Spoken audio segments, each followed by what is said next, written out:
Bread കൊണ്ട് എന്നും ഒരേ ഐറ്റം തന്നെ ഉണ്ടാക്കി മടുത്തോ? എങ്കിൽ ഈ ഐറ്റം ഒന്ന് ട്രൈ ചെയ്ത് നോക്ക് കേട്ടോ. ഞാൻ ഇതാദ്യമായി ട്രൈ ചെയ്ത് സക്സസ്ഫുൾ ആയിട്ടുള്ളൊരു ഐറ്റം തന്നെയാണ്. ഒരു മിക്സിയുടെ ജാറിലേക്ക് ഒരു 5-6 ബ്രെഡ് ഞാൻ ഇവിടെ എടുത്തിട്ടുണ്ട്.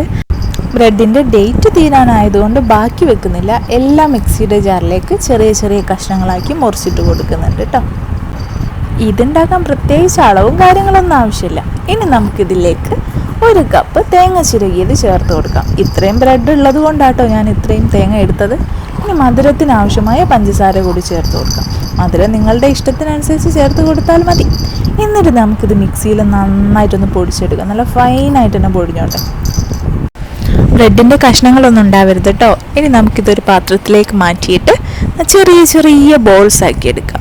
നിങ്ങൾക്ക് ഇഷ്ടമുള്ള ഷേപ്പിലേക്ക് മാറ്റാം. ബോൾസ് ആക്കുമ്പോൾ ചിലർക്ക് തോന്നും ഇത് കിട്ടില്ല എന്ന്, പക്ഷേ തേങ്ങ ഉള്ളത് കൊണ്ട് നന്നായിട്ട് ബോൾസ് ആക്കാൻ കഴിയുന്നുണ്ട് കേട്ടോ. ഫസ്റ്റ് ഞാനും വിചാരിച്ച് കഴിയില്ല എന്ന്, പക്ഷെ തേങ്ങ ഉള്ളത് കൊണ്ടായിരിക്കാം നല്ല ബോൾസ് ആക്കി എടുക്കാൻ കഴിയുന്നുണ്ട്. അങ്ങനെ എല്ലാം നമുക്ക് ഇതേപോലെ തന്നെ ചെറിയ ചെറിയ ബോൾസ് ആക്കി മാറ്റാം.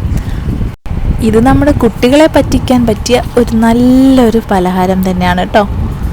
അങ്ങനെ നമ്മുടെ എല്ലാ ബ്രെഡും ബോൾസാക്കി മാറ്റിയിട്ടുണ്ട്. ഇനി നമുക്കിത് മീഡിയം ഫ്ലെയിമിലൊന്ന് ഫ്രൈ ചെയ്തെടുക്കാം. ബ്രെഡ് ആയതുകൊണ്ട് പെട്ടെന്ന് തന്നെ ചെയ്തെടുക്കാനും കഴിയും. അതുകൊണ്ട് ഒരു മീഡിയം ഫ്ലെയിമിലിട്ടിട്ട് നമുക്ക് ഓയിൽ ചൂടായി കഴിഞ്ഞാൽ ഓരോരോ ബോൾസ് ഇട്ടുകൊണ്ട് നമുക്കിത് പൊരിച്ചെടുക്കാം.